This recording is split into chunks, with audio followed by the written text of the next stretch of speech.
County of San Francisco, it is illegal to skateboard.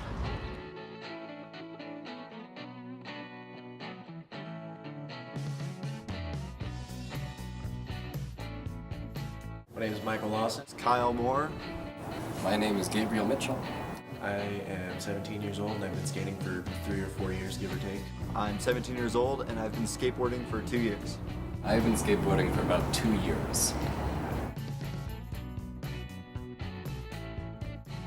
The second week after I had started skateboarding, I had decided to replace my old Walmart board that I was learning on. And so I went to Hoyle and bought a bike deck, immediately went down the steepest hill I could find and broke my collarbone. It was amazing. Just riding around with my friends. So, yeah. We were longboarding at night, and I rode, it was kind of the first month I'd been riding. And I got on my friend's board, which I had never ridden before. And we're going down this street, and there's like this manhole, you know, so it's like out of the ground a little bit. And I hit that, went flying like 10 feet, scraped up my arms and stuff. I don't know, I think tray flips are freaking awesome. You know, stereotypical super awesome skate trick. Well, I'm not that good at skateboarding tricks. I can do like 3. Kickflip, heel flip, and ollie. That's pretty much it. My favorite trick though, probably an ollie, because it's the basis of essentially all tricks. If you know how to do an ollie, you know how to do a kickflip, essentially. Andy Schrock. He is like the biggest inspiration in all of skateboarding for me because he inspired me to start a skate shop. Watching his videos inspired me to continue along the path to starting a skate shop and owning a business related to skating because it's something I'm passionate about. 1, Rodney Mullen. 2, Andrew Schrock. And I think that's it, like skateboarding wise, as far as that goes, because they're just awesome dudes. Like Rodney Mullen, he created like every trick known to man. Like, I know that's hyperbole, but still, he's an amazing dude. And then Andrew Schrock, he's just such a great, amazing skateboarder, and I want to be like him, so. I'd say my favorite is probably Element, just because I've been riding them for the longest time.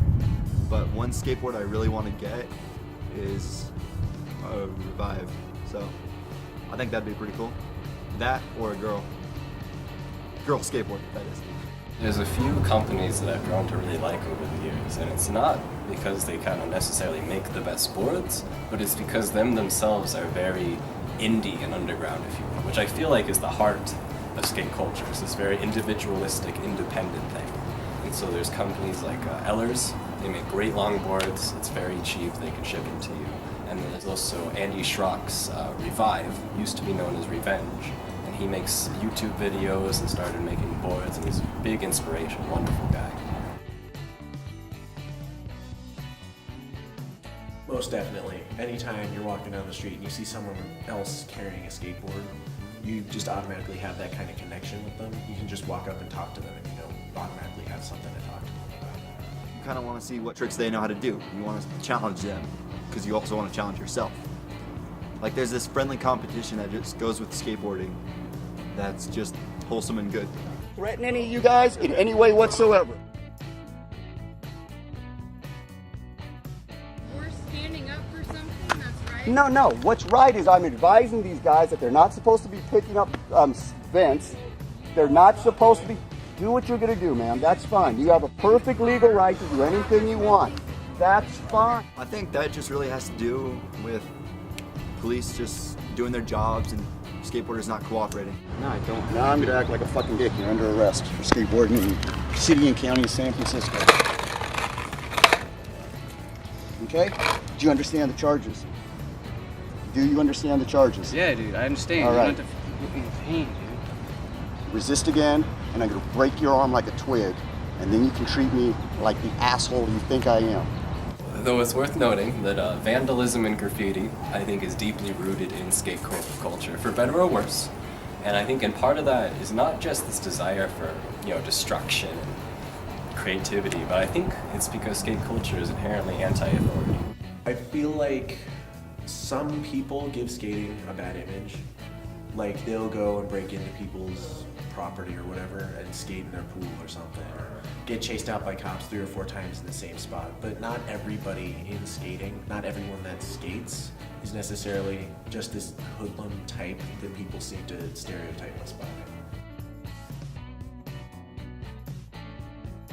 They're just a bunch of big show-offs, making things rough for the rest of us. Take their skateboards and they knock all the paint off the rails, and then they get on YouTube hurting themselves in a serious way, and it goes viral and everything.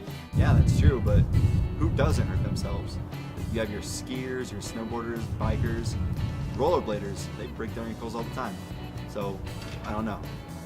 I don't know how to respond to that. A lot of people don't understand it as a culture of expression. Skateboarding, graffiti art being a part of that expression. I think it's almost justified, this defacing of property, this defacing, this use of graffiti to spread a message, because you yourself are not the community, but an aspect of the community, if that makes any sense.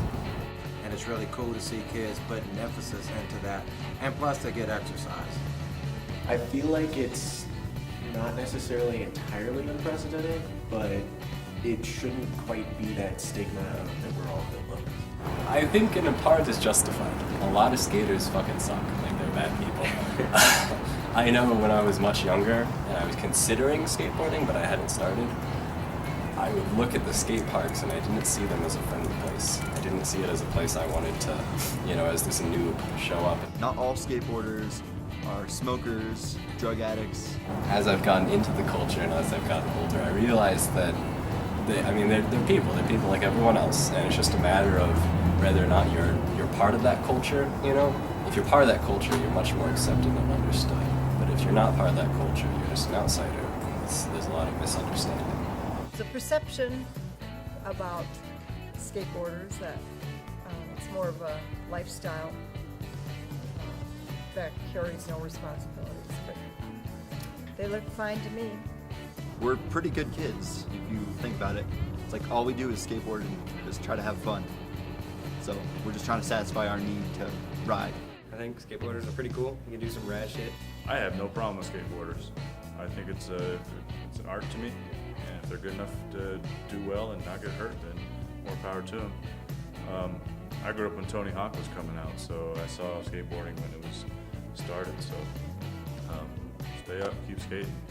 We're not trying to be like hooligans, but some of us are, some of us aren't. Most of us aren't. So you really got to take that into consideration. Because honestly, most of the kids that I know that skate aren't pothead stoner losers like some people think they are.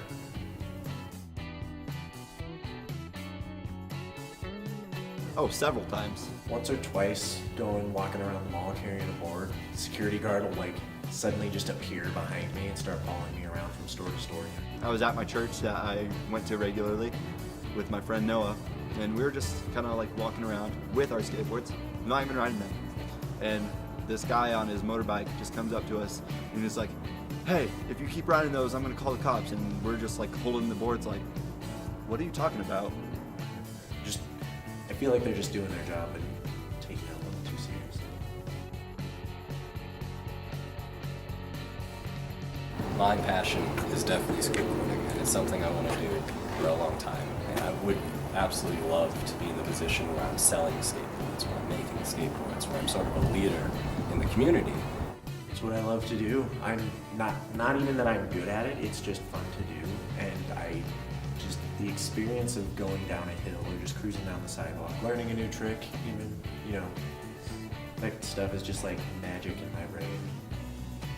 So when I was a little bit younger in high school, I had played a few sports. I'd run cross country, I played baseball. It was fun, it was worthwhile, and it was really great to have something to vet myself and be athletic about and be passionate about.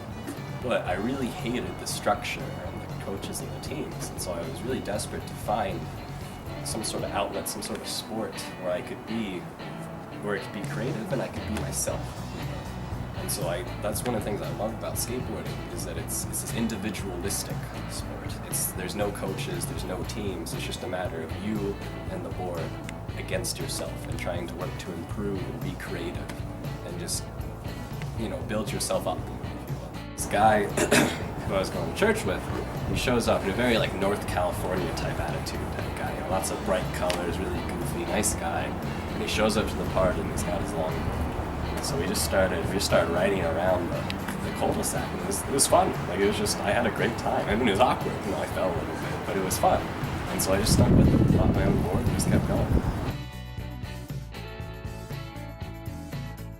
We just gotta keep riding. We gotta like not pay attention to what they say. I think it sucks ass. And just do what we do what makes us happy. Because I think society's kind of shifting to that point where people don't care anymore. But there's still some elder people who are a little skeptical of us. They bother me. And then there's a lot of elder people who love us. I think the kids are great. So to solve the problem, we just gotta keep trucking on, you know?